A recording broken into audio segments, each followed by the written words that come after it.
Welcome all Dota players, League players, Pokemon Unite players to week 1 of Inside the PFL. I am here today, Drac, joined by my two incredibly sexy co-hosts.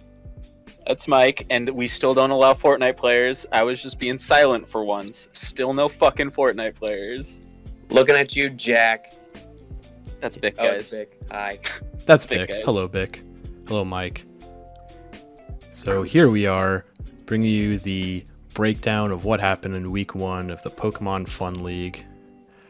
Here to start it off, we will be looking at LCD and Murphy's match.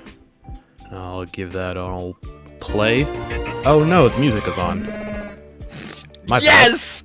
We've already Jim's gonna blundered. be watching this cackling. Cackling. It wouldn't be an Inside the PFL without a sound on mistake. Oh boy. Murphy's match happening to be the first one as one of the longer ones. Yeah, one of the longer ones at 40-something turns. I get upset surprising. every time I look at Murphy's team. Like, it's just so thick, and then he's got Excadrill there. He sure does. So one of the recurring themes we'll see throughout this match is Murphy does a really good job of just sort of playing the long game and chipping down LCD's team. You see this like Sandstorm plus Leech Seed damage on Crobat, and we're about to see a Rocky Helm on Miltank, and boom, Crobat just did a third of its health to itself in one turn. Yeah, that was actually a hilarious turn in my mind. And if I am known for flare blitzing into things I can't kill, Murphy is definitely known for just stall chipping his opponent. That is the Murphy at this point. Yeah, and that absolutely can be a win condition against certain teams. Right, playing hide the X Pokemon is a legitimate strategy. Yeah, and it So, is. Oh, go ahead. Sorry. Go ahead. I'll finish what you were I saying. was just gonna say, we're not seeing LCD's Mega here because it's Mega Tyranitar, and giving Sand to an opponent's Excadrill, not something I would do. So, I'm kind of I on board agree with that decision. I very much understood the lack of that mod. Clefable is one mon I didn't think would show up here. Just because of Excadrill. Like, being pressured by Excadrill, Togekiss, Chandelure, just opportunities to set up against it. Gigalith has Heavy Slam we see right here. Right. Yeah, And that was a Max Spidef Clefable as well. Does he do it though for just like the Magic Guard as a mon that he doesn't have to worry about the sand chipping? He wouldn't have to worry about getting like Toxic stalled out by Appleton or anything. Maybe that's why he brought it? Possibly. And it can potentially wall Togekiss as well. Right. Like, I get what you're saying. There was a lot of things that solve it, but like, not Togekiss, I'm sorry. Clefable is just one of those mons where like, it's kind of scary regardless.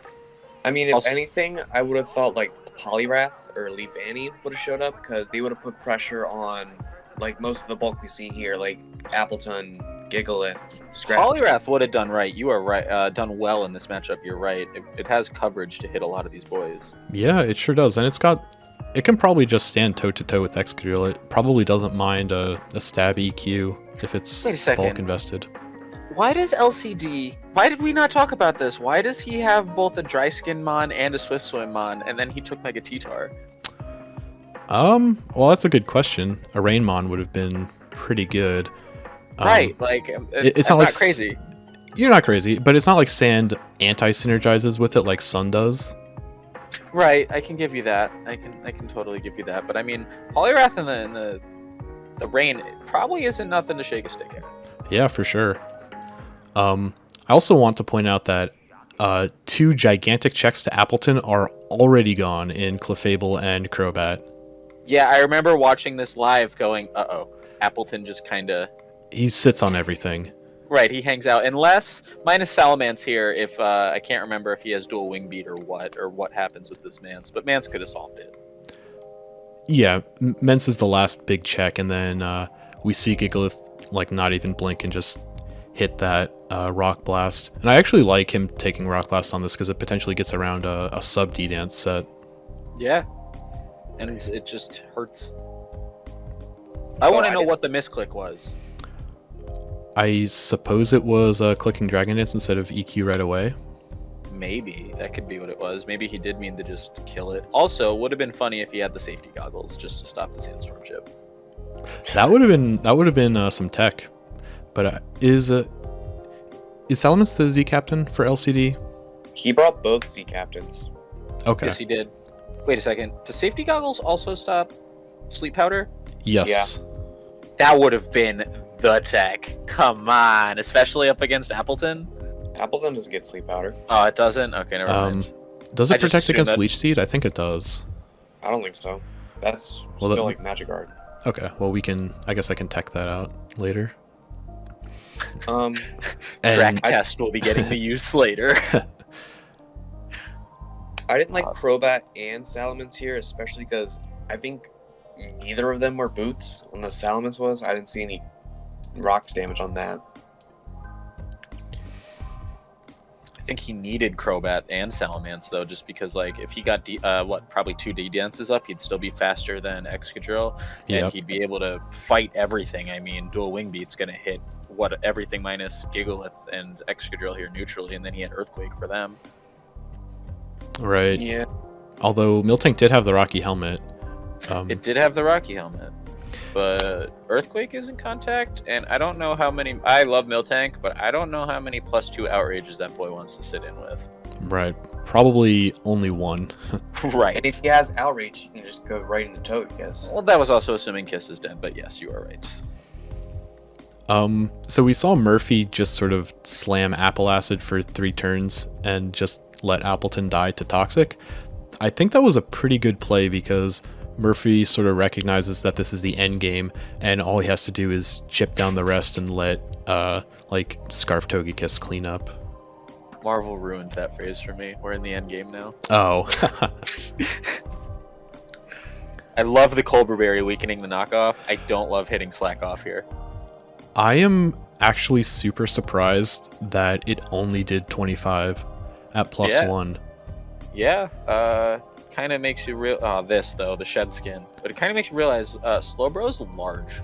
Oh, he is large. That still only did 51. Yeah. +2. A +2 knockoff? I mean, granted, it wasn't boosted because he didn't knock an item off, but still, my god. I would have thought Body Press would have been good here. Like Iron Defense, Body Press, Scald, Slack Off. Oh, on Slowbro, yes.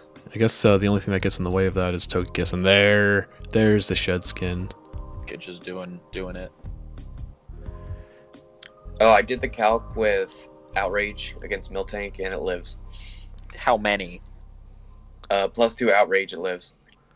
Okay, how many? It lives 1, but sometimes 1 is all you need if it's a contact move, and you've got the Rocky That's Helm in the true. back pocket. And then 2% Miltank HP like fired this. back with an Ice Punch.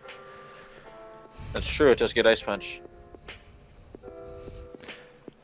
But yeah, then Murphy, as soon as Scrafty hit the field, he sort of had LCD checkmated a little bit.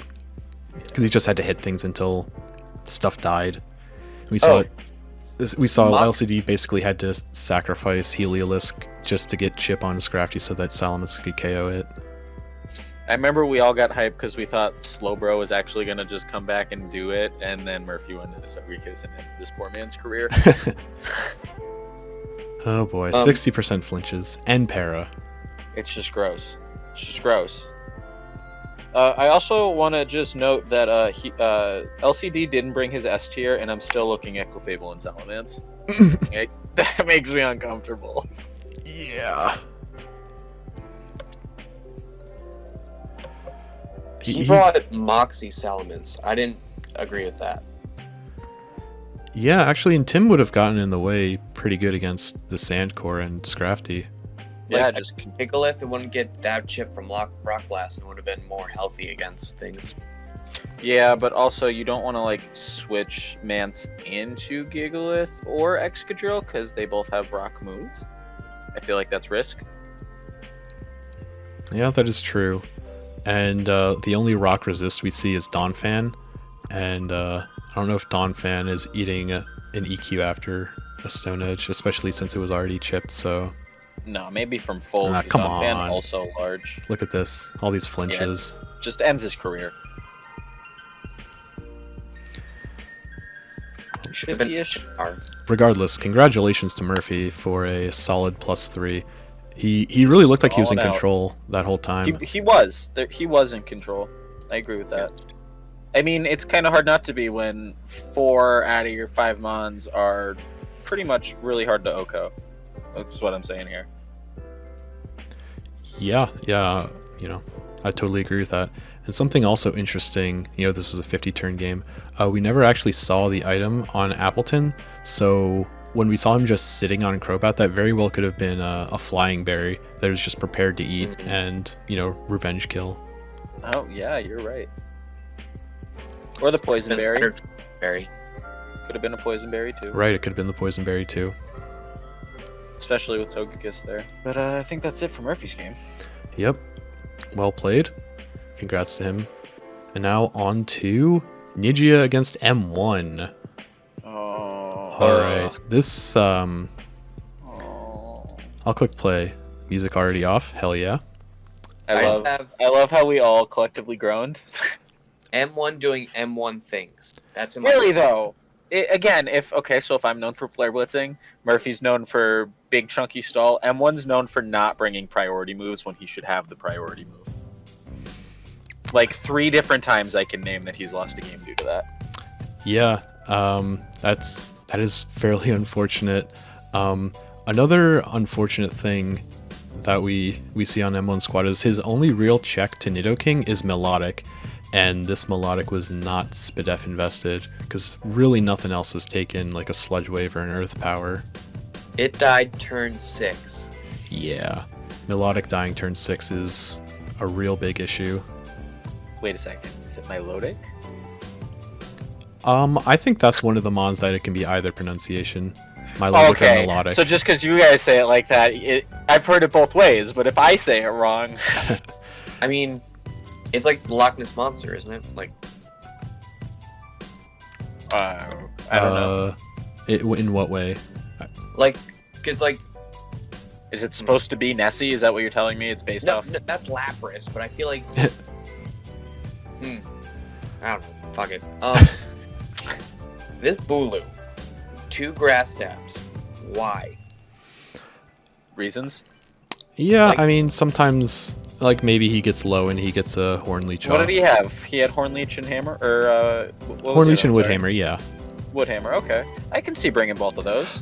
But I mean, like, how many that's- moves does Bulu really get? I know he doesn't get Play Rough. Nope, he does not get Play Rough.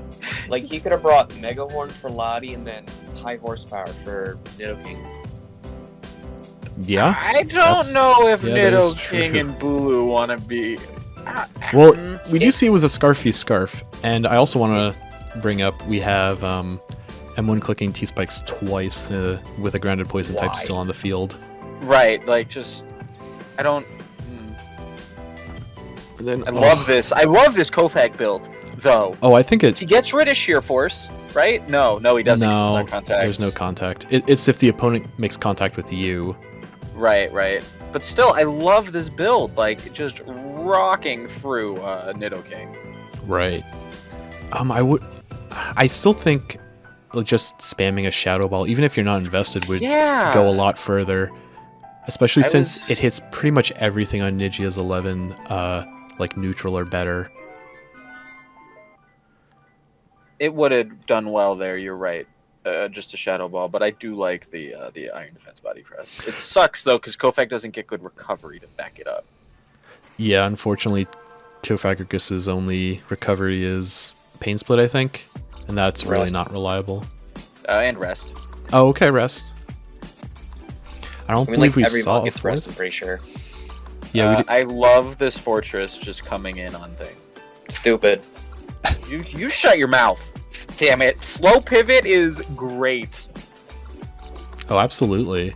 The slow pivot is great, especially since the only thing that can really come in is Lando, and Fortress is super big physically, so it could probably hit a Gyro Ball or a counter even against Well, I mean, it Lando. gets sturdy. It can hit anything, but... True.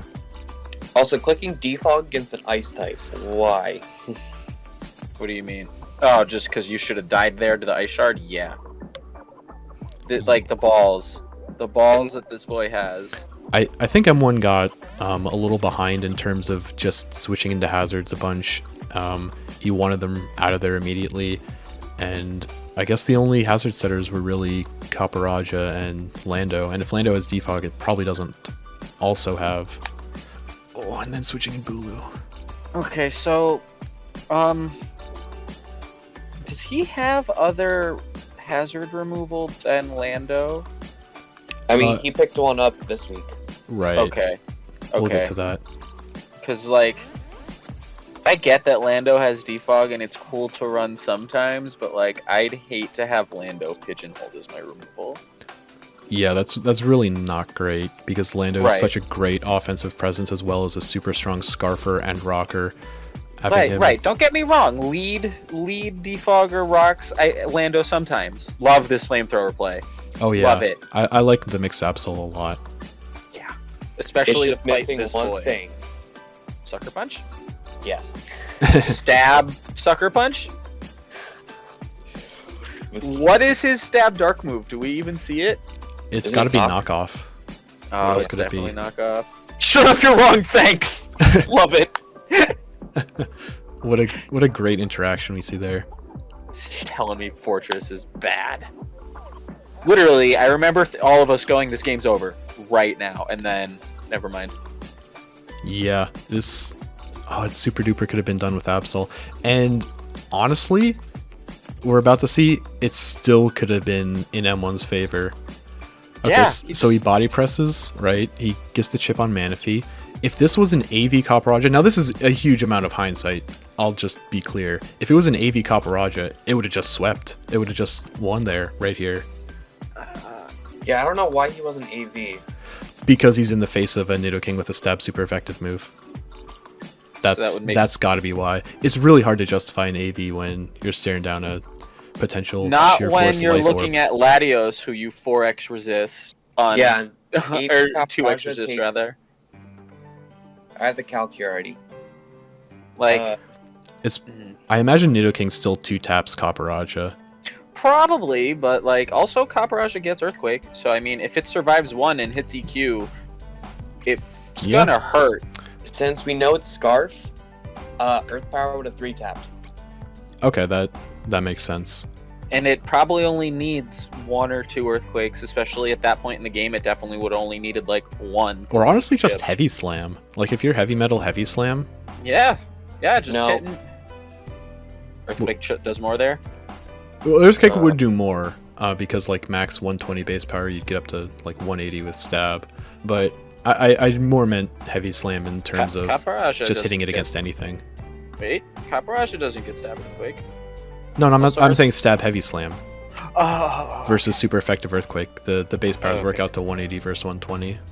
Like not even a sheer force Zen headbutt kills Nidoking. In 1 hit. But does it kill Nidoking before Nidoking kills it? Yeah. That's all I care about. It boxes Nidoking, wins the fight, and you got rid of a very scary threat on your opponent's team. However, that's the alternate timeline.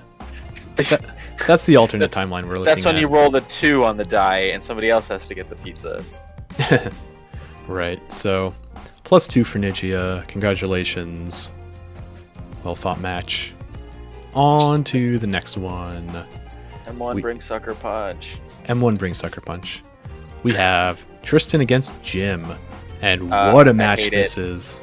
I hate it. Goes burr. I hate that it's my division.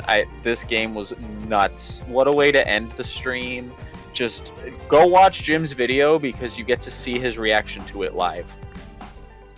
Yeah, and if I was in Jim's shoes, I would probably have a similar reaction of, oh my god, I just lost. Right, because I went, oh my god, he just lost unless Kamala wins.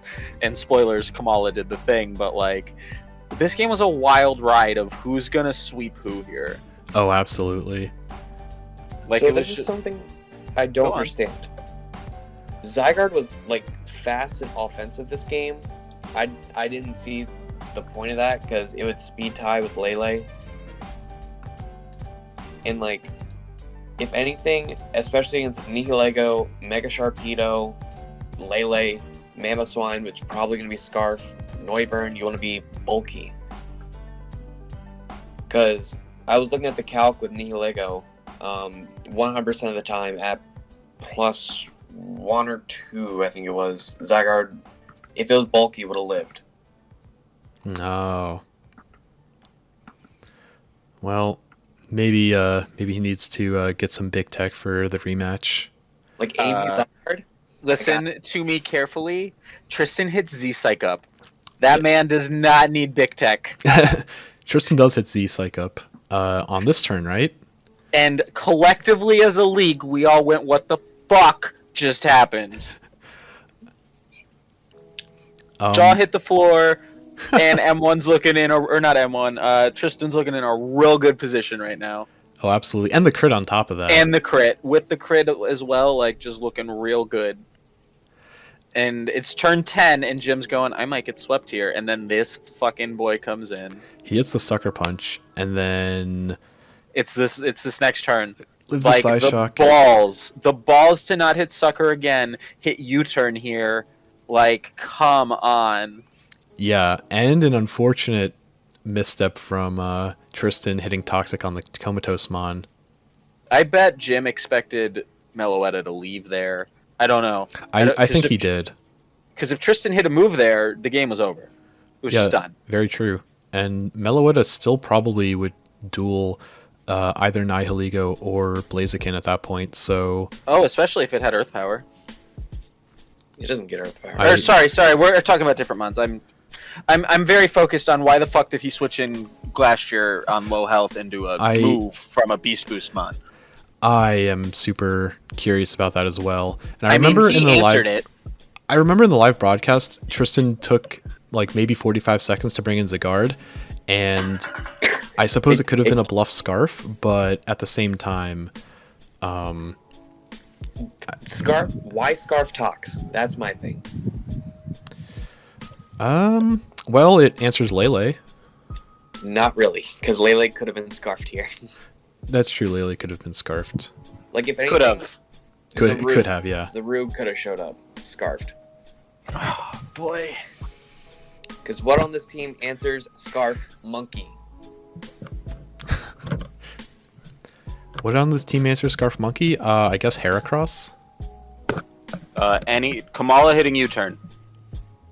It ain't doing that much. Kamala hitting U-turn twice. Kamala hitting U-turn into Blaziken. Oh, I had the team switched up. For some reason, I was thinking... I was thinking Jim would have had the monkey. I got my teams twisted. But yeah, we see... Tristan almost brings it back with a Scarf, though. If that Draco had missed, if it had crit again... Right. That could have been real awkward. Lots of ifs. Lots of ifs. But regardless, Jim played a very good game. 4 kills on Nihilego. Yeah. Power Herb Meteor Beam doing the thing. I mean, switching a low health mon into a mon with Beast Boost. Like, granted, Tristan didn't know it was Power Herb Meteor Beam, but like, that's pretty much just asking to set your opponent up at +1. And right. then Jim's looking at +2 and going, I'm going to kill a lot of things right now. Did we see if Glacier had the boots? Because if Glacier was on like 4% or something, right? If he thought that maybe Glacier was going to die to rocks. Glacier took damage from rocks. That's what happened. Okay. I think. I don't quite remember. Let me scroll up. The game's only 20 turns. Right. It's right there. Meteor Beam, the Pointed Stones dug into Glacier, yeah, so it was not boots. And even so, I still think a rock move would have killed Glacier from like the 30% health. Oh yeah, for sure. I just didn't remember what the health was looking at. 20 turns? A wild 20 turns. Oh, absolutely a wild 20 turns. That's kind of an understatement. Like, damn. Nihilego did the Beast Boost thing. Meloetta hit Z-Psych up for, honestly, a crazy read.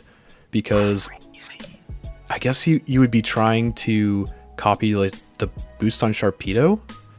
But even then, Sharpedo's going to be faster because the natural... Well, you could have copied so many boosts. Yeah, very true. Leibo could have copied... I mean, the Calm Mind on Lele just kind of worked out. He could have copied the speed boost. He could have copied all the things. Yeah, very true. And he said it was a defensive Meloetta build as well. Yeah, I totally believe that. Congratulations to Jim, though. A hard-fought victory. He played to his win conditions pretty much perfectly, and even with the bout of bad RNG at the end with Blaziken getting crit, he still managed to pull it back. So good stuff to him. And on to the next battle.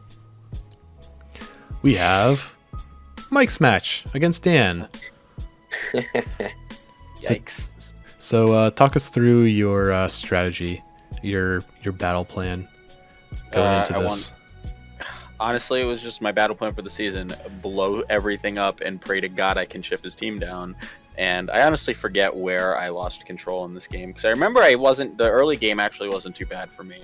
This sucked. This wasn't fun for me.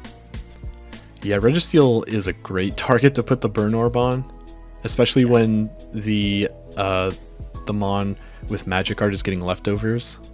Yeah. Although we see it has Overcoat later on because it doesn't take the sand chip, but still.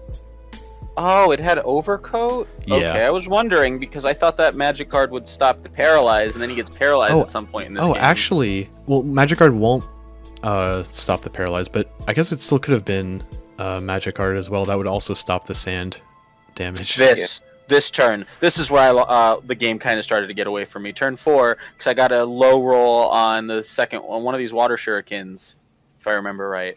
Right, yeah, you get only 2 hits here. Right, and I take a lot of damage that I didn't want to take. See, this bringing Lucario in, I thought was the only real bad play, quote unquote, on Dan's part, because Lucario is already so papery. He doesn't want to take any hits. Yeah, that definitely not killing Lucario there and taking all that damage put a giant hole in my plans. I didn't lose the whole game because of that, but it definitely. That's where Dan started to get the lead on me. Yeah, and you don't want your Squishy Mon to get chipped like that. He took like 66% from an Aura Sphere. Like, you could potentially, if you were at full, live something else later down the line. So it's kind of unfortunate. I'm also not going to lie, I didn't expect him to bring both of his Sandmons. Like, I didn't expect both Sandrush dudes. I expected one of them, probably Dracovish. I didn't think he'd bring them both. That kind of throw a big ol' wrench in my gears. Yeah, and we saw Dracovish hitting Crunch when you switched in Florges, and it did a surprising amount of damage to me, at least, so I think it's a banded Dracovish, especially after switching out. Probably, that would make sense. So you would have just went for the ice move there. I love hitting Whirlwind. That's hilarious that happened. Yeah, Whirlwind is... That's a little funny. I'm not sure what he thought the plan was with Whirlwinding you a bunch. I guess, like, hazard spinning? He just wanted to phase me. Yeah, he just wanted to phase me. I do remember team building for this going Runecliff is going to be a problem. And I mean, Greninja is stab dark, but like you're starting to put a lot of weight on one mon. Right, especially since the only thing that really sits there against it is Registeel, and it seems like Dan super duper had a plan for that. Yeah, he was ready. I mean, I didn't bring. I think I had Iron Head for whatever fairy he has, maybe to hit Aerodactyl. But besides that, I planned to hit Seismic Toss anyway. So, right. But yeah, you're right. He could have just hung out with Registeel all day and just kept hitting Recover because I didn't have the rest set. Oh, okay. On your part, Mike, I was thinking maybe Mr. Steak would have been better over Registeel. Most likely, yeah, probably. Because screens and aromatherapy because of all the stall on Dan's team. I didn't really know. Runecliff is a mon that scares me. I didn't really know what to expect with it. I kind of expected it to be... I didn't expect Trick. I expected it to be a more of a Calm Mind setup. Oh, also, Z fires Cinderace against Sand. Sand doesn't make... the ground doesn't resist it. I know, but like... It's the only thing on his team that didn't resist, or that resisted it was... both here, but Dracovish and Aerodactyl. It was besides that, I hit his team neutral. Physically defensive. It's such a physical wall. Yeah, that is kind of a good point. Like I don't really see how Cinderace could break Hippowdon. because I feel like if I hit the Z move on him on a switch in, right? He reads it, he switches in. I feel like I 2-tap. Like I do enough to kill him after the second move. Like, yeah, I'm not gonna have Cinderace in against Hippowdon. However, I feel like if you were to switch Hippowdon into the Z Fire, then the next Pyro Ball kills him.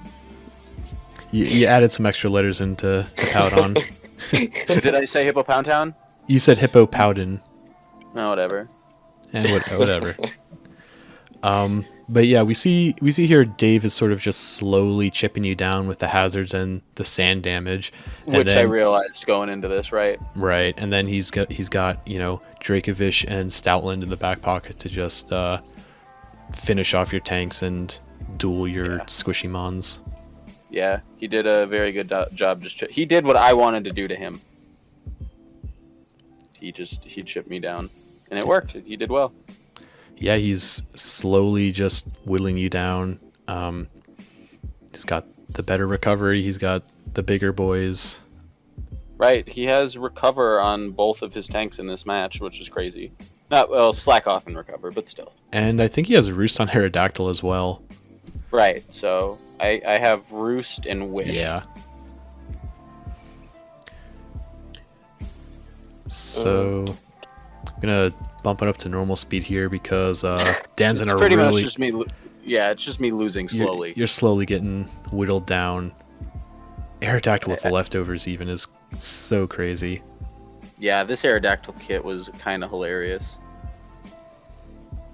I'm a big fan of Aerodactyl. I ran Rocky Helmet against Thomas last season.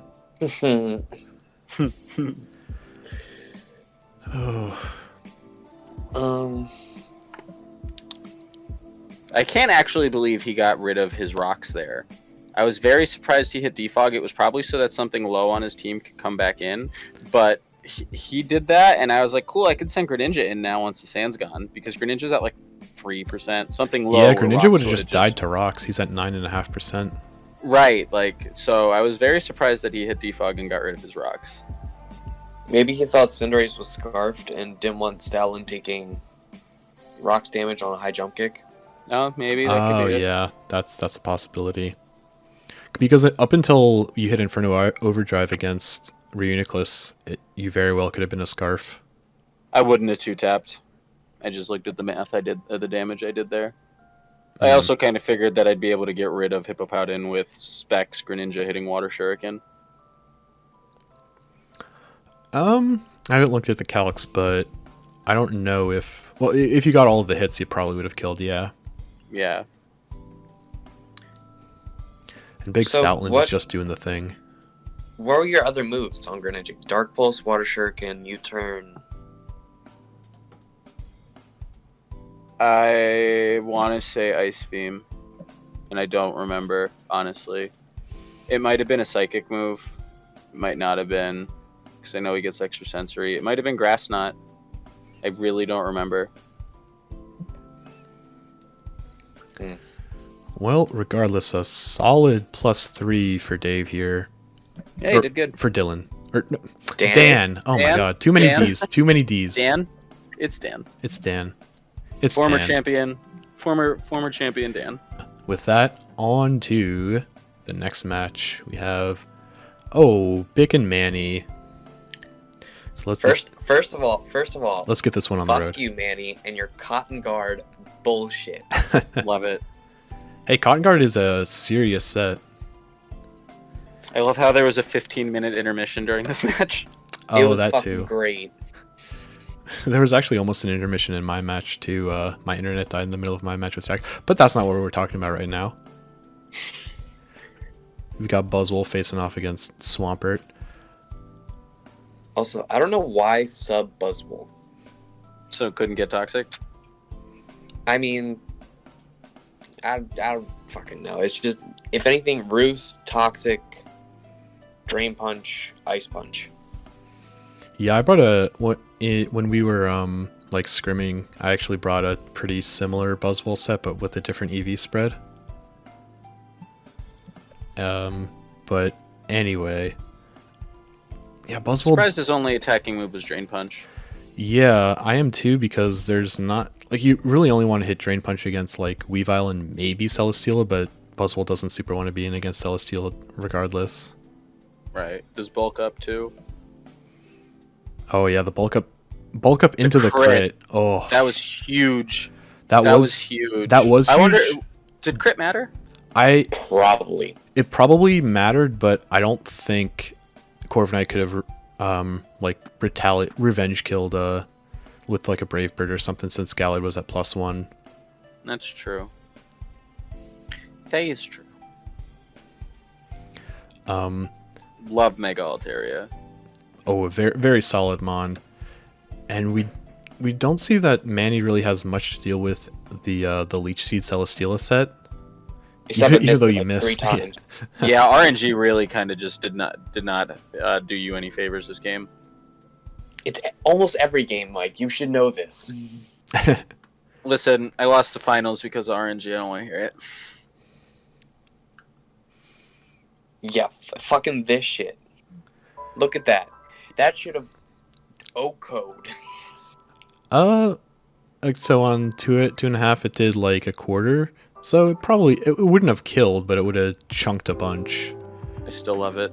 Missing a second Leech Seed. You got to run the wide lens next time to make it like 99% accurate. He'd still miss. He'd still miss. I love this just Steela hanging the fuck out. Surprised he didn't read the protect there and hit Cotton Guard again. Or whatever move it is. It's Cotton Guard, is it Iron Defense? Cotton Guard. Cotton Guard gives you 3 defense. And I love the what we're about to see here. Clear Smog, the poison type super effective move to hit Altaria and also get rid of the Cotton Guard. That would have been so sick if you had hit it against Altaria. The max roll on Altaria was 50%, so this thing with rocks would have beaten it. Surprised Manus went for Pursuit there too. I mean, I like it hit you, but figured that would have been like Dragon Dance. I think this T-Tar might have been AV because he has Rock Blast and Pursuit. I also feel like Fire Punch would have probably done better there. I don't know though. Well, you also don't really know what's coming in, so that's true. I think Rock Blast is just gonna chip whoever is coming in. Like Weavile certainly isn't just going to hard switch into a T-Tar. I feel like this stupid dragon murders 2 of your mons. Not sure. Might not be now, but I feel like it drops a Draco on something and ruins it later in the match. Well, we do see that it's not Sandrush Draco's ult, because it took damage from the sand. So it must be a Scarf Hustle set. I'm surprised. That's surprising. Draco's ult didn't get a single kill. Oh, it didn't? No. Like, here's the thing. If you're not going to bring Sandrush, I feel like T-Tar was dead weight this match because of Celesteela, Gallade, Garchomp. Listen, the man had a kid like a week ago. And hey, congratulations to Manny for having a kid. It's a big milestone in his life. And I told him he was crazy. He said he didn't prep too much for this either. This is a lot of Manus just clicking things, I think. I don't want to say anything then, because I was pointing out the Z Thunderbolt instead of like Z Fire Blast for Celesteela. Well, you know, what are you gonna do? Sometimes you just have an oversight like that, and especially with with everything else going on in Manny's life, it's right. I'm It happens. I told the man he was crazy. We'll see what he does with the rest of the season. It was a solid win on your part, though, regardless of what's going on in his life. You brought your pretty much fucking OU team. You have a team. Yeah, this team is absolutely nuts. Garchomp, Mega Gallade, Celesteela. That's a 600 club if I've ever seen one. And then Weavile hanging out there to back it up. Like, he has 4 out of his six mons that you'd see on ladder. And Z Fire Blast right there. Yep, he totally blows up Buzzwole, because otherwise Buzzwole is like one of the only real checks to Garchomp.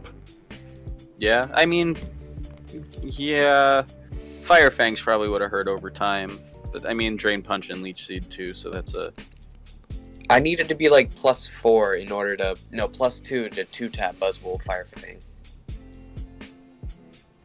Yeah, because Buzzwole does have 139 defense. Oh yeah, it's large. It's large. I learned that the hard way last season. Like, I was using protective pads on Weavile. Just to get around a Rocky Helmet? Yes, because Corviknight and Buzzwole were perfect, like, Rocky Helmet things for Weavile, Garchomp, Gallade. Oh, and fucking Para! What are you going to do? You got to give some back sometime. You still won the game. Hey, no, it's just, you should be proud you won in the face of bad RNG. Yeah, right? Like, the fact that Celesteela keeps getting paralyzed is... I might drop it again. I spent an entire season, not in this league, in another league, with P2 getting frozen like 5 out of my 10 games. So... That's amazing. But yeah, a solid +3 victory in the face of pretty horrendous RNG, like 2 out of 3 missed Leech Seeds, the Para into the Paralyze on Celesteela. So yeah, very well played. Congrats, Manny. Win. Yes, a well-earned win. Again, congratulations to Manny for his kid. Yeah, he's a dad. Yeah, Dad Manny. Daddy Manny, dad life.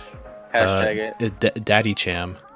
That should. Oh my god. Yes. I hope we've spoken that into existence. No, because that makes me think. Ooh, Daddy Cham. Like, I don't like that. Okay. I don't like that. All right, yeah, you put a weird spin on it. I don't like it. He might do it now just because of that. Yeah, maybe. Ooh.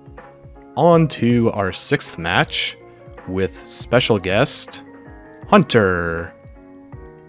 Hi, everyone.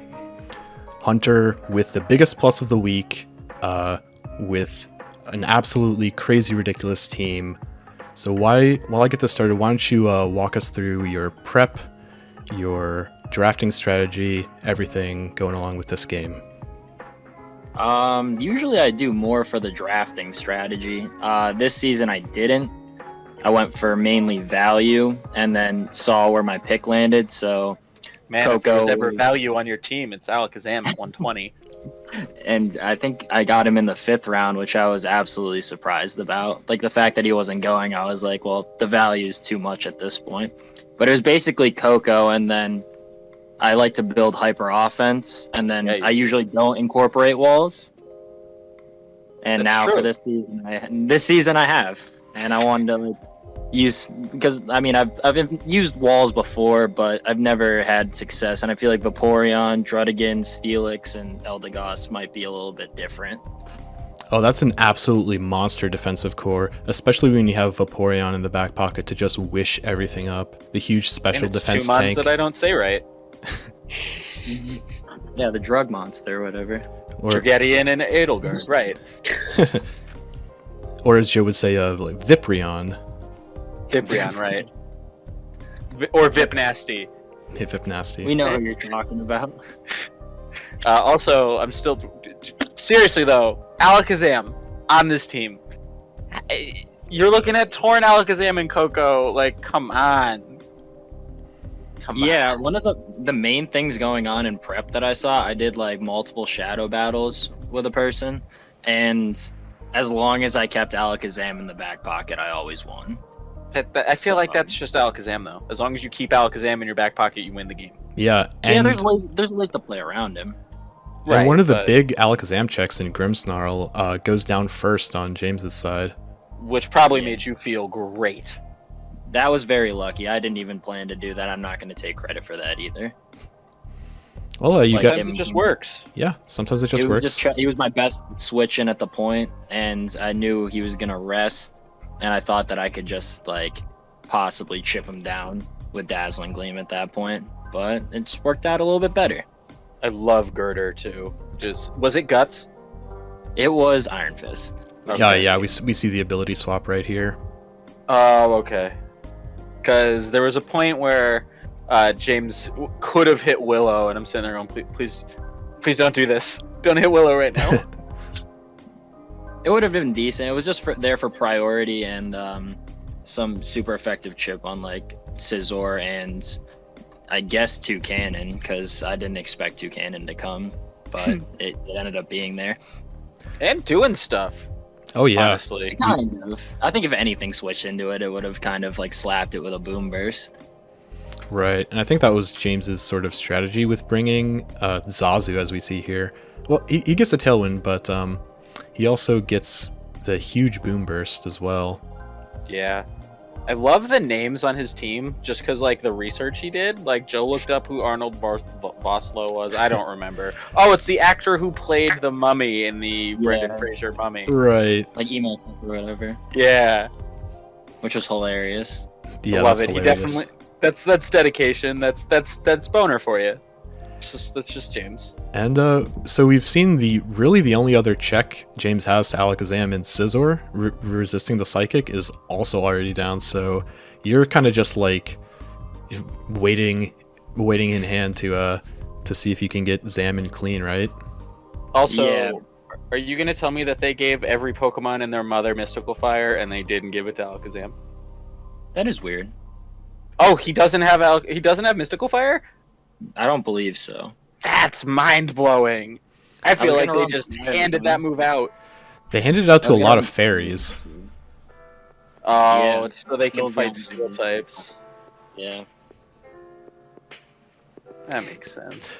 Something else I wanted to say about this match. Jardigan gets Scarf tricked turn 1, and that's not a mon that really likes being locked.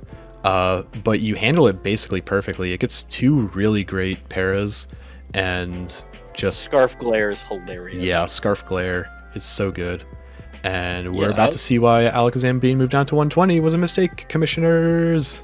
It gets nasty plot, you crazy people.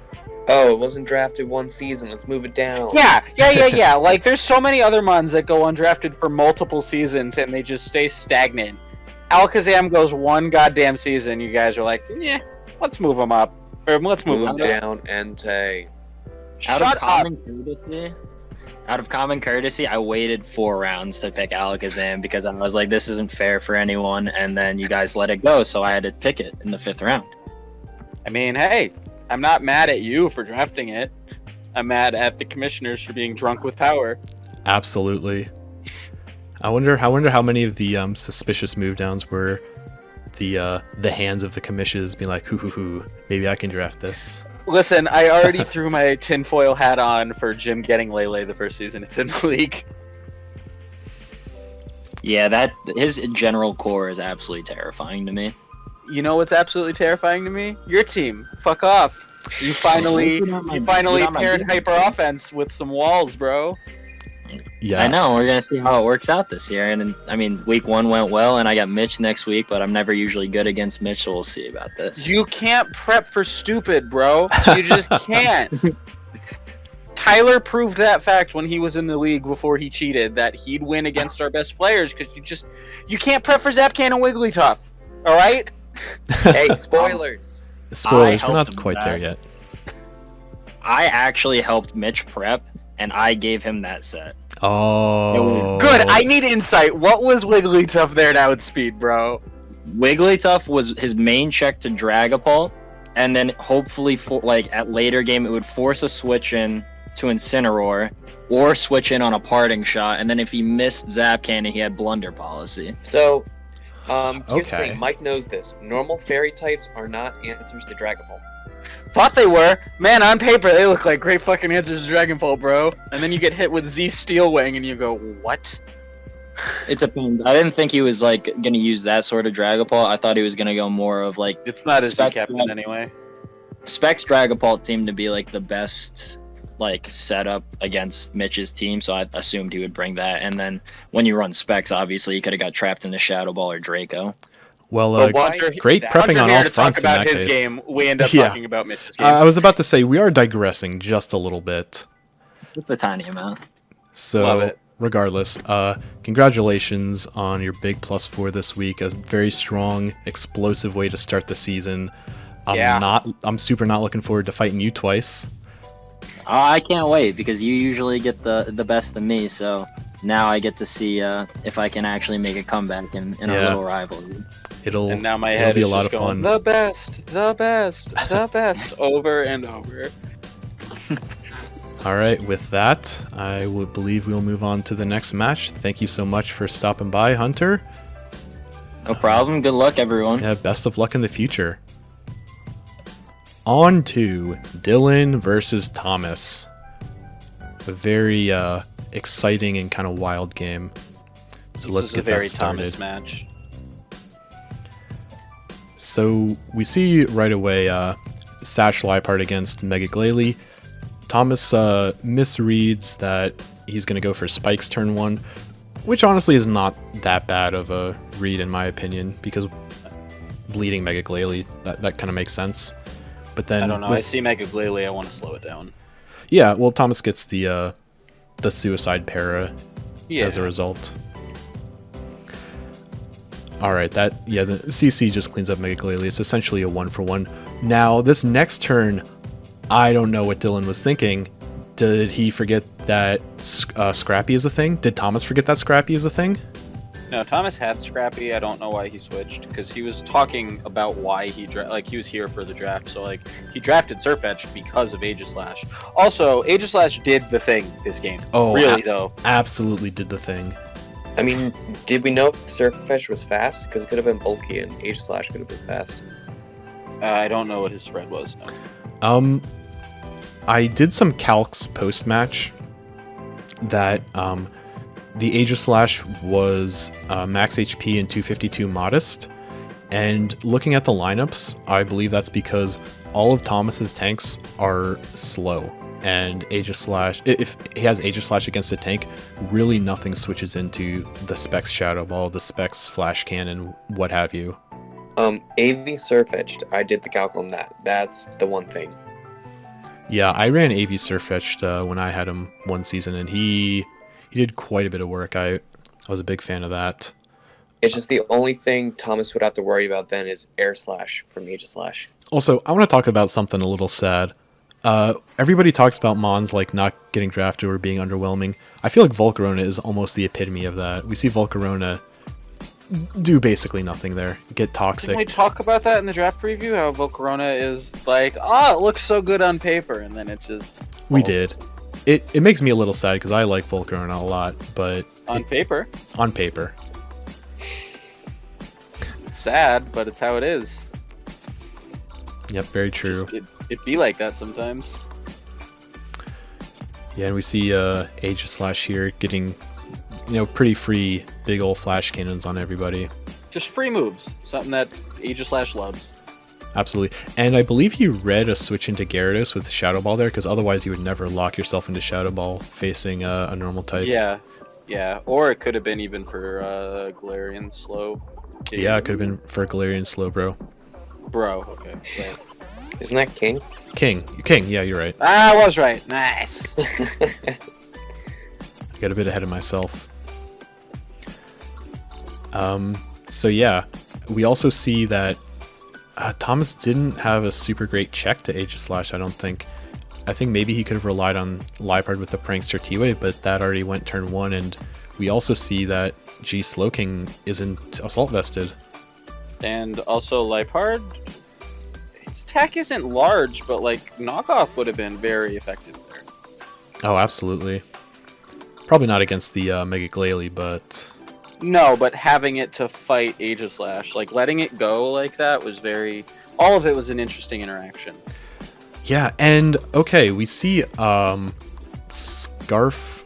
We see the Scarf Gyarados come in on the Scarf Tyrantrum because, it outsped Shaman, and they both do the double switch out, which I thought was super interesting because I would have thought that would be a free, any move for Gyarados, really. Gyarados was Dragon Dance. Yeah, Gyarados was Dragon Dance, but we haven't seen any moves on it, so it's a threatened Scarf is essentially what I'm getting at. And so, Thomas tried to generate a little bit of momentum, it seemed like. Thomas's the big question on everybody's mind when watching this game was why didn't Thomas run Jolly? And the answer is because he was originally Intimidate, I guess. I don't know how that changes your spreads, but Moxie was a last-minute addition, and he just didn't change the rest of them on accordingly. Yeah, because we see, Gyarados is naturally faster than Tyrantrum, but Jolly Tyrantrum outspeeds Adamant Gyarados. Like, we probably would have watched Gyarados win the game there. I think so, because, Power Whip, Waterfall, Crunch, that just does the thing. Right, it just wins. Sucks. Sorry, bro. Yeah, and ooh, God, that does so much damage. That Specs Flash Cannon. But, say lovey, Thomas. Dylan gets a nice win, and there we are. Yeah, here we are. Aegislash proving it's a 200.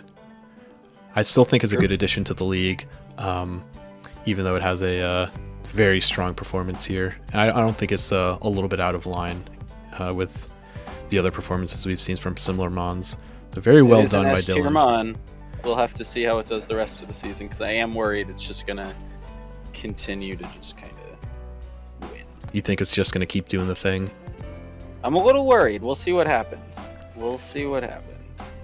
But hey, if your 200 Mon is always doing the thing, maybe it's just worth 200. It's a 200-point Mon, right, but then there's some OP Mons. But I mean, we let Zygarde 50 in this league, so fuck it. Yeah, we've got Dracovish and, Zygarde 50. That and Dragapult, people think that should be banned. Yep. I think our league is almost in a little bit of a unique position where we don't have the updated moveset. We allow Pursuit and stuff like that. So I think that sort of nerfs Dragapult. It makes there more Dragapult answers available. So we also allow they got rid of Pursuit. Protean. Sorry, what was that, Vic?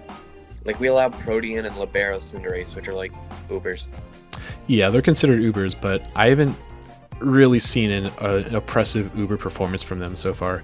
Maybe somebody can prove us wrong. Person with Libero and Protean. Oh no, I suck, bro. Sorry. Yeah, we won't allow Darmanitan or Urshifu. Well, I just work here. That's a conversation for another time. I think we're on differing opinions, but before we digress yet again, I think we should move on to the next battle. And it's my battle against Jack. Love Jack's team. Love your team. Hate that you stole Savali. Love your team. Well, let's get started. Oh, this is last minute Big Tech too. Coming in it's not Big Tech. We talked about this way before the last minute, but I will say Lycanroc was a last minute addition to the team. I was kind of going back and forth between Lycanroc and who is it? Blacephalon. And I decided on Lycanroc. Also, hello, Freeze turn 1. Come on. That was crazy. Is Manabuzz going to be your Porygon too? I hope not. It better not be. At least Mandibuzz, or at least P2 should be the switch into Ice type moves. So yeah, I also go for a kind of a ballsy read here with the play rough, because that was ballsy. I just sort of realized that even if Arcanine, Arcanine is sort of crippled a little bit and it doesn't really want to eat a Stone Edge, even if it got a Will-O-Wisp off. Yeah, it's not switching into that. You're right. Yeah, so it worked out, essentially. It gets Flygon into Stone Edge range that we see later on. When I saw he led Inteleon, I thought it might be Sash, which is why I hit Pursuit here, basically knowing he was going to switch. I didn't really mind revealing that tech for later, since the point of Pursuit trapping is to keep a Mon in, like Gengar. Also, Manabuzz lives by the skin of its teeth on the overheat. Yeah, that was crazy. I wonder if that was just a low roll. I think it was the fact that he didn't have any investment, and Mandibuzz is very large. Yeah, could be it. I won't argue that. Worked out well for you, though, because now Mandibuzz is still alive. Yeah, Mandibuzz is getting healed to full as well. Crazy. Super happy about that. What a play. I love Z-Parting Shot. Oh yeah, Z-Parting Shot is a ton of fun, and Jack actually gets a really good double here. He goes into Gengar, which might seem like a sort of dubious play, but he calls it, I'm going to bring in Escav to Pursuit Trap it and get some momentum, and he gets the Toxic on Mandibuzz, so that was pretty good by him. Jack's a good player. He is. There's a lot of good players in this league at this point. There's not many bad ones. Cough, Mitch, cough. But I mean, the rest of us are all pretty goddamn competitive at this point. Yeah, and this was such a tough match to prep and battle for. Like Jack just doesn't even he doesn't give up whatsoever, and that's it shows. You can't give up though, because anything could happen, dude. Oh yeah. Like, me and Joe will talk about, I will drag a match into the mud every chance I get if I have to, if it means that I can maybe squeeze out RNG to get me the win. Right. Also, I don't know if, I mean, we're not doing this live, we're doing this in post, but I don't know. My internet went out a couple turns ago, and I got down to like 30 seconds when I had almost full time. So that was a little scary. Oh boy. I was wondering why your time went down too, because like generally you don't run your timer down that often. Like you calc a lot, but you're not somebody who Joe is always hounding. Watch that timer. Oh, our semifinals game, he was going down to the timer. Yeah, that's semis, bro. Yeah. The match against Pick, I ran into some time troubles, but generally I have a pretty rigid game plan, and it makes making fast decisions a little bit easier. Right. You make people play your game. Right. So yeah, Arcanine with Intim and like the Morning Sun is kind of a problem. as we're seeing. Yeah, that could be a big problem. I wanted to point this out. Jack's team is really lacking like the hazards to punish you and your doubles and stuff like that. Mm-hmm. And like having Rhyperior and Aldino to support the team instead of like Banded Flygon or Arcanine, maybe. Yeah, well, I mean, it's one of those things like in team prep. Like, what are you scared of? Like, if he has Audino against like Medicham, it's essentially almost a free setup for Medicham. So it's one of those. I hear some pups. I think that was on Big's end. It's definitely... Arcanine was definitely there to help with Medicham, maybe get the possible Willow. I mean, it has huge power, so the Intimidate's not going to do much, but it's at least going to make him feel better about it. Oh yeah, for sure. Actually, Arcanine still gets 2-tapped by High Jump Kick, even at -1. Okay, and here's the play. So I sacked Mandibuzz last turn to bring an SCAV free, specifically so that this Gengar like could just die, essentially. And then he doesn't leave. Well, he doesn't leave because nothing left takes a Stone Edge. Right, and then Stone Edge happens. Yeah, but that's the whole point. Like, even though he didn't leave and let Gengar get killed by Pursuit, that's the whole point of Pursuit trapping somebody, is that they can't leave. Right. But yeah, then we see I also sack Silvally to Inteleon to bring Medicham in for the fake out Bullet Punch combo, the tried and true execute against sweepers. How to play Medicham, the book. Pretty much, yeah. And Jack is totally aware of, like, this is what Medicham does. His season where he won the gold crown, he ran fake out Bullet Punch almost every single week because it is that good. He's a champion? Oh, is he the only one who didn't get a badge? That's right, he won the Elite Four. Hashtag somebody get this man a team card. I don't know about Alolan Muck being the curse set, because I ran some calcs afterwards. Like, even if I had like good predicts with when he was going to hit Protect against High Jump Kick, it's still getting 1 and 2 taps by High Jump Kick a lot of the time. I was definitely intrigued, that's for sure. Look at me, I'm afraid to bring HJK. Yeah, that's a really funny comment by him. I also find it funny that he went like quick attack against me when like knowing I was gonna hit Bullet Punch. So that was a little funny. But then yeah, I just have a Scarf, No Guard, Stone Edge in the back pocket for his team, and that just seals it out. He didn't go for quick attack just to like throw the Hail Mary and maybe get the crit there, you know? Right. I mean, I won't reveal too many of my sets, but the Nidoqueen was gonna live in Earthquake, so. We calced it though. Crit, quick attack wouldn't kill. Oh, okay. Yeah, also crit quick attack would not kill. Okay. Never mind then. But yeah, that was a super tough battle to play well, especially with the freeze turn 1. But yeah, shout out to Jack. He's a tough competitor and a friend. Yeah, it was definitely close. Yeah, always a pleasure battling him. And with that, on to one of our last 2 matches. Ooh, Leibo and Kyle. Oh, Jesus Christ. I'll start it off, but from 2 former champions, one of them having the 2 rings, a little bit of some questionable plays. Yeah, can agree. On both sides. I remember this, like, that U-turn, turn 1 was crazy. I was talking to Drac about this turn 1.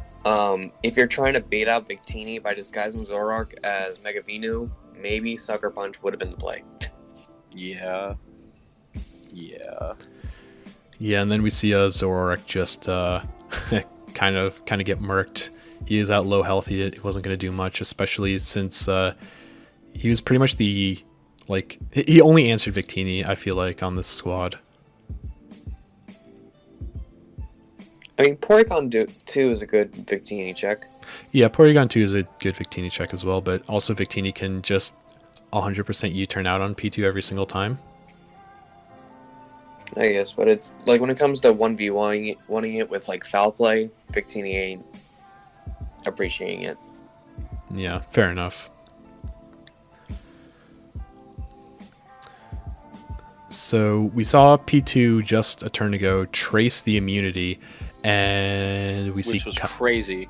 Yeah, honestly, P2 being unable to be toxic is insane. And then Kyle just, I guess he forgot about it. Nobody ever reads Trace, and then P2 hitting Ice Beam. There was a lot of good Trace targets on this team. I said it during the match, but like tracing Regenerator on Pex, tracing the immunity there, like, damn. Yeah. Tracing grassy terrain might work against him. But yeah, lots of great targets. Yeah. It was a very, I did like those Trace plays. I'm a little... I'm confused by that Protect play, since he's essentially just sacking Venusaur anyway. Because that could have been real bad if, like, Kyle just hits Swords Dance for whatever reason. And you can't Prankster a Dark type. Yeah, that was... I think I actually said it. I was like, you guys ready to watch him try and Prankster a Dark type? But it is kind of... lucky that he had T-Wave, because that's kind of the only thing that stopped Lanoon going off. Yeah, Linoon, and that I remember that was another thing we were talking about on the stream. Like, Linoon's about to is this about to be Linoon? Like, ready? Yeah, because I think Linoon gets Brick Break to hit P2. It gets Stomping Tantrum. Oh no, it does get. I think you're right. It does get Brick Break. Yeah, it gets. I believe the reason why Kyle went for E-Speed is because he thought it would kill, and he didn't want Klefty to just Prankster Reflect in him. So I understand that play. I wonder if Lanoon does get Brick Break, because that would be actually very interesting. After looking at it now, I think Leibo clicking T-Wave against Linoon was kind of a misplay, because if that Paraturn, if Linoon clicked Belly Drum and Klefki had like foul play, it would have just obliterated Linoon, and Klefki wouldn't take that much chip damage. But I don't know if we even saw foul play on Klefki. Yeah, no, we didn't. But if it was a thing, that's what I mean. Like, yeah, that's the thing you gotta look out for. Although, so what would he click foul play against? Like, it's not great against Bisharp. It's kind of only for Lanoon, I think. It's like Lanoon, Rillaboom, and if you have a screen up against Victini. So it's not Linoon? I think it can be either. I think Linoon. God, you know what? I'm sick of this. I heard it both ways when you guys say it a different way, right? Well, we don't say it a different way. He's in a line, so. Okay, something more important we're about to see is Haxorus lives with 11% left. That is 2 turns of grassy terrain recovery. So the double from Rillaboom back to Toxapex actually allowed Haxorus to live the banded grassy glide. Yep, if he just hit grassy glide there, he could have still won this game. Or does he win? No, P2 fights this. Yeah, P2 wins, but I don't think Rillaboom would have done much against P2, though, to be honest. It gets knockoff. Right, but he was locked into glide is the thing. Oh, that's true. And you know what? He would have been hit by Ice Beam, too. Yeah. So yeah, we see the slow death of Victini being toxic as P2 just hits recover in its face. Yep. Man, what a mon, P2. I mean, if he were to switch out of Victini into, like, reading the ice... I don't know. I still think that that Kyle could have pulled it out if he did just go for the grassy glide there to kill Haxorus. Yeah. So back to digressing about the names. I feel like when me and Bick are saying something differently, we're not actually just adding or changing the order of letters. That's fair. That's fair. I tend to add letters. That's fair. Regardless, congratulations to Leibo on winning his first match of the season against a very strong opponent, Kyle. And with that, we will transition to our last match, the one we've all been dying to talk about. Dave and Mitch. The one we already talked about, yes. Dave and Mitch. So let's get this started. Mitch is patented for everybody who bet against me. Fuck you. I'm still going to bet against you, Mitch. If we all just always bet against Mitch, then we've got that contract. Like, we're not going to fuck each other over with the Commish Picks scores. So love it. Love it so much. Yeah, so Tangrowth against Seismitoad. That was a great sleep powder, I will say. But beyond that, I don't know what the hell happened this game. Yep. Why did he stay in okay. The thing is, he switched Dragapult on the sleep powder. Yeah. I feel like if anything, Metagross would have been a better switch, or Incineroar. Does Thundo get Grass Knot? Yes, I believe so. Surprising he didn't have it there. Although he might have been slower than Crook too. True. Okay, so the Dynamic Punch hits. Obviously no guard Machamp. It's 50% on the resist. Yeah, that's so insane. But yeah, that's the power of Life Orb. It's the power of Starmie being like paper, if I remember right. Yeah, Starmie's not huge. Mitch also getting lucky with the confusion rolls here, not hurting himself. Yeah, that is a 50-50 shot. I think they nerfed it. I think it's para odds now. Oh, is it? Okay, that's a lot more I could be wrong, reasonable. but I think they nerfed both of them at the same time. Okay. We saw Dave miss a Toxic, so Seismitoad just did nothing for a turn to take an Ice Beam. Honestly, some of Mitch's plays were pretty good, but like it just comes down to one pivotal moment where I can't believe that he won this game. Right. So I don't think we actually ever see Starmie's fourth move, but I guess it wasn't Psychic. It must have been Rapid Spin, because why would you not click Psychic against Machamp here? Right. It could have been Flip Turn. Yeah. Oh yeah, that's true. Could have been Flip Turn. It's very true. And then just sacking Machamp here, I like that. Yeah, there's not much more Machamp can do this match, unfortunately. Could like maybe knock, like if you had it in against Tangrowth, you could knock it off or something. Right. So there's a lot of turns in a row of both these guys just hitting what's in front of them, not even attempting to make a read. I mean, sometimes you got to hit what's in front of you, and sometimes you got to make a read. Yeah. And that's sort of, with Dragapult asleep and being down Mons, that sort of works against Dave here. As we see, he's now 3 Mons down to Mitch. Yeah. And you know what? It's still crazy because I still believe he could have won this game. Yeah, he could have won this game if a few different things went differently. So... Right, Hunter enlightened us that it was Blunder Policy Zap Cannon. Mitch hits the Zap Cannon, which of course is a 100% chance to para. And that is pretty much the only reason Metagross didn't just mop up this game. Like also, I still want to know, what was it gonna outspeed and what was it gonna kill? I don't know. Would a 2x Wigglytuff actually outspeed Dragapult? What does it get to? 106, Dragapult gets to 213. So. No, Wigglytuff is slower than Dragapult at +2. That's 212 versus 213. So I don't know. He was going a little crazy. Yeah, okay. Procking weakness policy. Now, imagine he's not paralyzed and has the, 30% or so health that he's missing. Like, this is just over. This is just Metagross clicking all the things. Right? Because 2x Bullet Punch certainly kills Cryogonal, would have killed Crook, and I imagine Metagross can 2-tap with Zen Headbutt or Meteor Mash or something on Tangrowth, so yeah. You're fucking... Wigglytuff at +2 outspeeds Modest Dragapult. Yeah, it'll outspeed Modest Dragapult. I mean, I feel like... Kill it with D-Gleam? I mean, let's see. What's Wigglytuff's special attack, like 80? 85.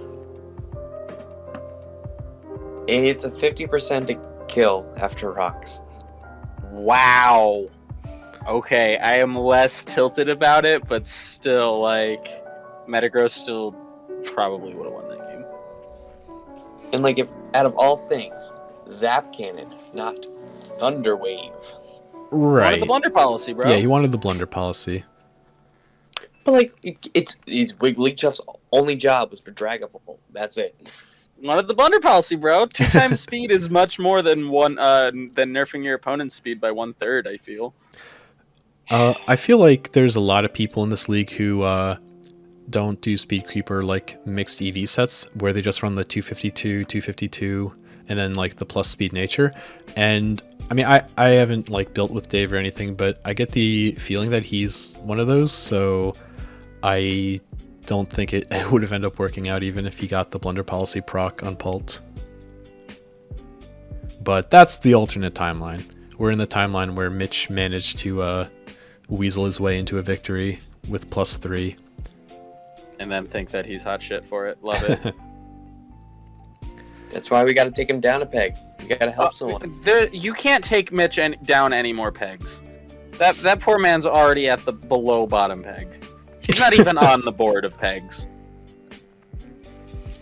Okay, let's take a look at the division standings. So we have Murphy leading this Miss Magus division, 1-0 +3. Dan is leading Driftblim also with a +3. Dylan leading Jellicent with a +3. Hunter, the biggest one of the week, leading my division, the Gengar division, with a +4. And Mitch leading the Dusknoir division with a +3. Predictions, my name does not move from the spot it's at for the rest of the You'll probably pick up a couple wins. Oh, no, okay, so the record will change. The spot in the division won't.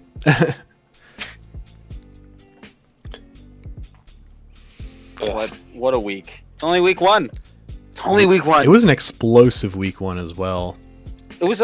I disagree. I feel like it was a calm week 1, whereas opposed to last season we were handing out +6s week 1 like they were candy. Let's take a look at King of the Kill. Nihiligo, piloted by Jim with Pat Ratatouille, 4 kills. And then a very large tie for second between Piloswine, Toxapex, Hippowdon, Stoutland, Lycanroc, Midnight, Tyrantrum, Crook, and Zam. Two members of whatever the yellow division is here, and Dan split his kills evenly. Yep, yellow division putting up numbers this week. I'm just gonna call them by their colors, Joe. Sorry. The yellow division. It's actually the Driftblim division, of course. Oh, I should know that. It's my division. Well, you don't normally associate Driftblim with yellow, I guess, but you're kind of scrapped for colors with the Ghost Gym Leader. Right. Not everybody can be a shade of purple.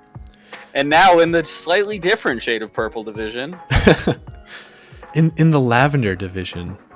No, that's when the people in the league start killing themselves.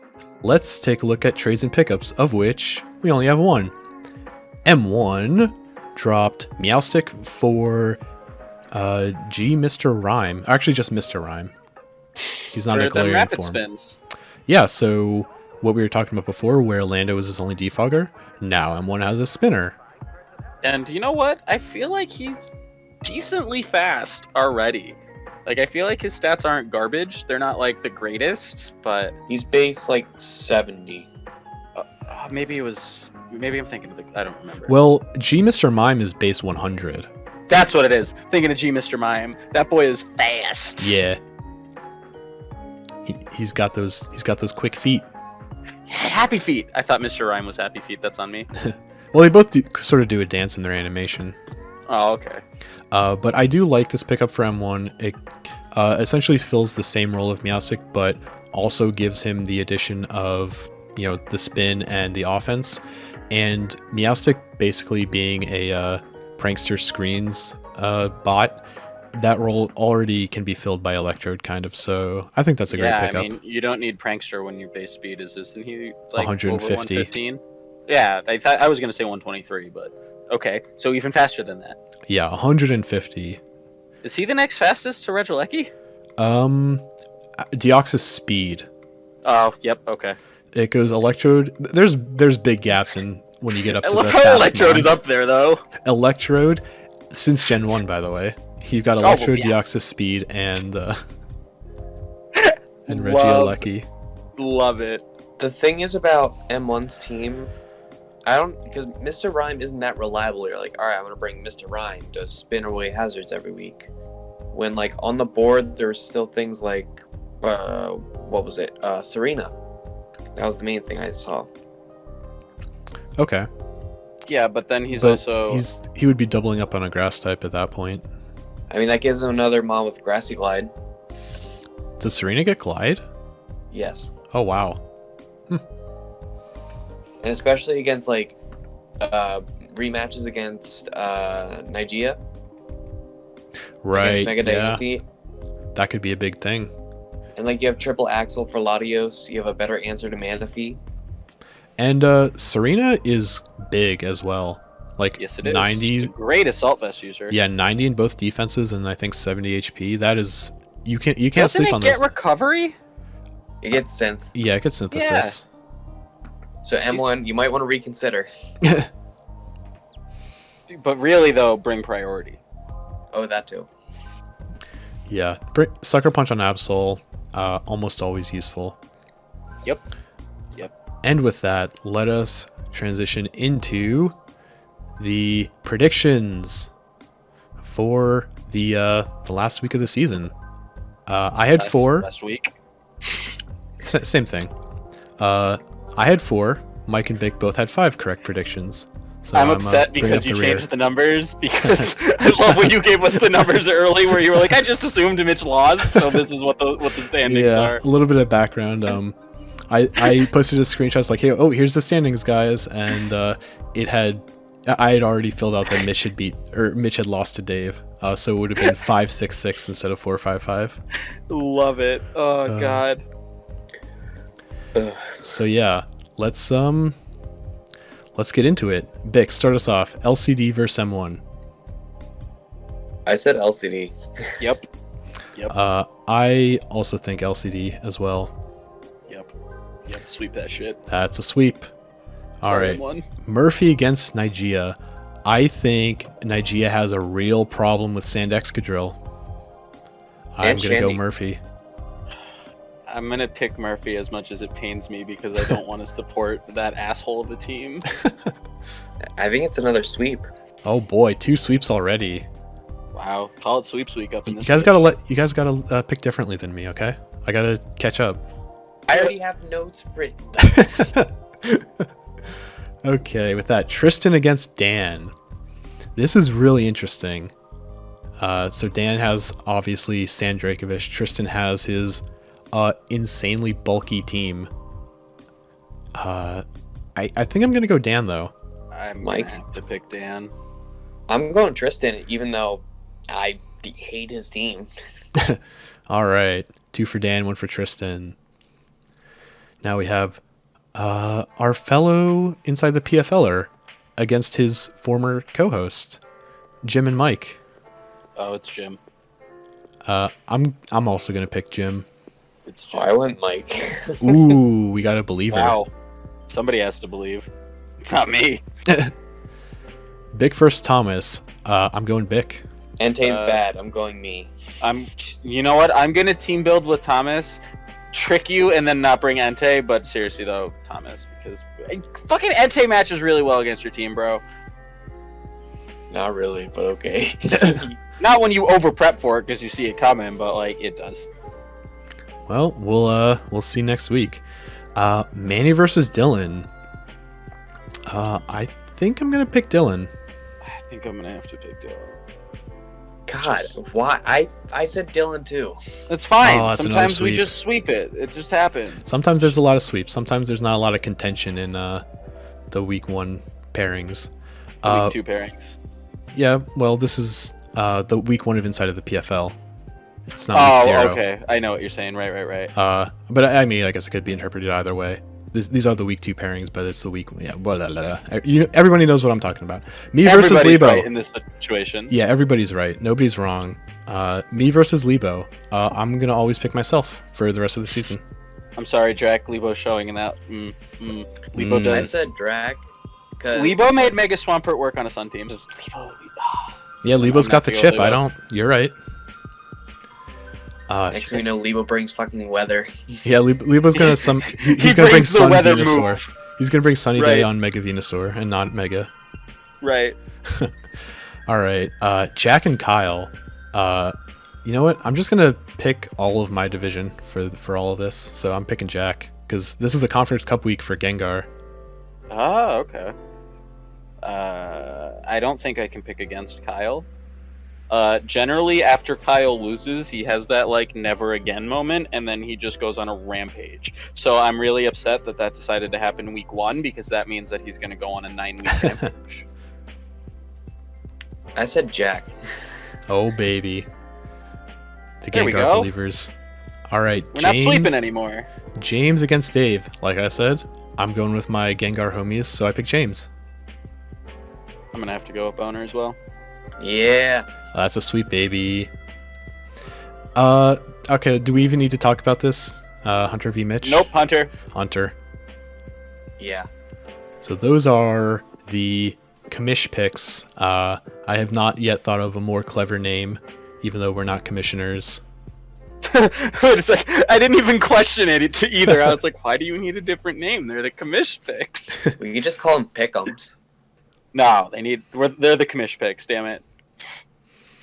All right, and with that, I believe there's only one more thing we need to touch on. Boys, is this the most important week of the season? It's always the most important week of the season, bro. It's week 2 now. Like, people who lost last week don't want to show that they're pansies and are going to lose every week, so they're going to show up, and all the people who won week 1 are like, yo, fuck you, you ain't ruining my perfect season, so they're going to show up. This is easily the most important week of the season. Easily the most important week of the season. All those 1-0 people have got the big target on their back. There's lots of shakeups that can happen in between the division standings. Clearly, Mitch has to prove that he doesn't suck. Mitch has to prove that it was not a fluke that he beat Dave. I want Mitch to team build by himself once. Hey, I think almost everybody at this point has a network of people that we build and run ideas off of.